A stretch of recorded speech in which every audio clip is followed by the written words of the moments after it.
आ गया। और देखिए ये सीधी तस्वीरें आ गई हमारे पास। लोकसभा स्पीकर ओम बिरला इस वक्त अपने आसन पर आ चुके हैं। विभाग के माध्यम से पहले ही सूचित किया जा चुका है कि माननीय मंत्री जी द्वारा बजट प्रस्तुत किए जाने के पश्चात इसकी प्रतियां आपको मेंबर पोर्टल के माध्यम से उपलब्ध करा दी जाएगी। आपको यह भी सूचित किया जाता है कि माननीय वित्त मंत्री जी के बजट भाषण की प्रतियां हार्ड कॉपी के रूप में उपलब्ध कराई जाएगी। अतः बजट प्रस्तुत हो जाने के पश्चात सदस्य कृपया बजट भाषण की अपनी अपनी प्रति प्रकाशन फलक से ले सकते हैं। आइटम नंबर 1, माननीय मंत्री महोदय श्रीमती निर्मला सीतारमण जी।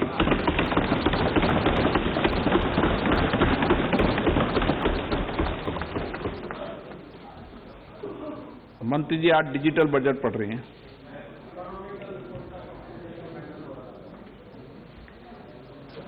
ऑनरेबल स्पीकर, माननीय अध्यक्ष जी,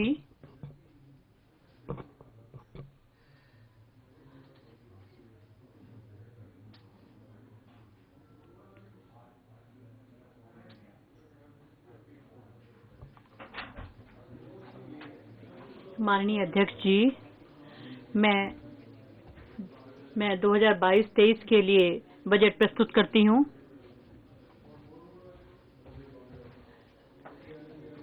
शुरू में ही मैं थोड़ा समय लेना चाहती हूँ। जिनको महामारी की वजह से मैं उनके लिए संवेदना व्यक्त करती हूँ, जिनको नुकसान झेलना पड़ा है और अर्थव्यवस्था की वसूली परिलक्षित होती है। हमारी अर्थव्यवस्था जो है वो मजबूती से उभरी है। चालू वित्त वर्ष में 9.2% की दर से जो सभी अर्थव्यवस्थाएं हैं उसमें हमारी अर्थव्यवस्था भी का भी महत्वपूर्ण स्थान है। मैं मानती हूँ कि ओमिक्रॉन की हमने दंश झेल रहे हैं और इसके आगे जिस गति से और वैक्सीनेशन अभियान चलाया जा रहा है उससे काफी लाभ मिला है और इससे जो पिछले 2 वर्षों में काफी अधिक जो है सुधार हुआ है और हम इस चुनौती का सामना करने के लिए मजबूत स्थिति में हैं। मुझे पूरा विश्वास है कि सबके प्रयास से हम मजबूती से अपनी विकास यात्रा को जारी रखेंगे। माननीय अध्यक्ष जी, हम आजादी का अमृत महोत्सव मना रहे हैं और अमृत काल में प्रवेश कर चुके हैं। 25 वर्ष की लंबी यात्रा के बाद हम भारत 100 पर पहुंचेंगे। माननीय प्रधानमंत्री जी ने स्वतंत्रता दिवस के अपने भाषण में भारत 100 के दृष्टिकोण को निर्धारित किया है और अब हमारी सरकार का उद्देश्य अमृतकाल में निर्धारित लक्ष्य को प्राप्त करके उस दृष्टिकोण को पूरा करना है। अमृतकाल में निर्धारित लक्ष्य इस प्रकार हैं: सूक्ष्म आर्थिक स्तर, समग्र कल्याण पर जोर देते हुए व्यापक आर्थिक विकास में सहायता करना है, डिजिटल अर्थव्यवस्था, फिनेटेक, प्रौद्योगिकी समर्थित विकास, ऊर्जा परिवर्तन तथा जलवायु कार्य योजना को बढ़ावा देना है, सार्वजनिक पूंजी निवेश की सहायता से निजी निवेश आरंभ करने के प्रभावी चक्र से लोगों को निजी निवेश से सहायता उपलब्ध कराना है।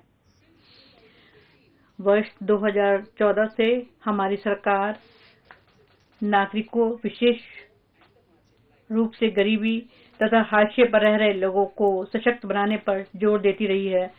इन उपायों से उन कार्यक्रमों को शामिल किया गया जिसमें लोगों को घर, बिजली, रसोई गैस तथा पानी मिला है। वित्तीय समावेशन तथा प्रत्यक्ष लाभ अंतरण को सुनिश्चित करने के लिए भी हमारे कार्यक्रम हैं।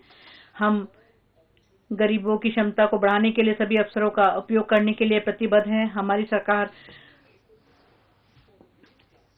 मध्य वर्ग, जिनमें मध्यम आय के विभिन्न समूहों के व्यापक और विस्तृत वर्ग शामिल हैं, को उनकी इच्छा अनुसार अवसरों का उपयोग करने के लिए उन्हें आवश्यक माहौल उपलब्ध कराने के लिए निरंतर प्रयासरत है।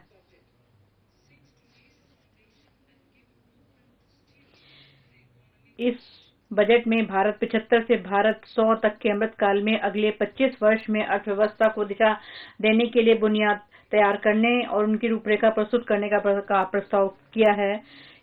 इसमें 2021-22 के बजट में तैयार किए गए दृष्टिकोण को जारी रखा जाएगा। इसके मूलभूत सिद्धांत में वित्तीय विवरण, राजकोषीय स्थिति की पारदर्शिता शामिल है। इसमें सरकार के इरादे, ताकत और चुनौतियों को दर्शाया गया है। यह हमारा मार्गदर्शन करता रहेगा।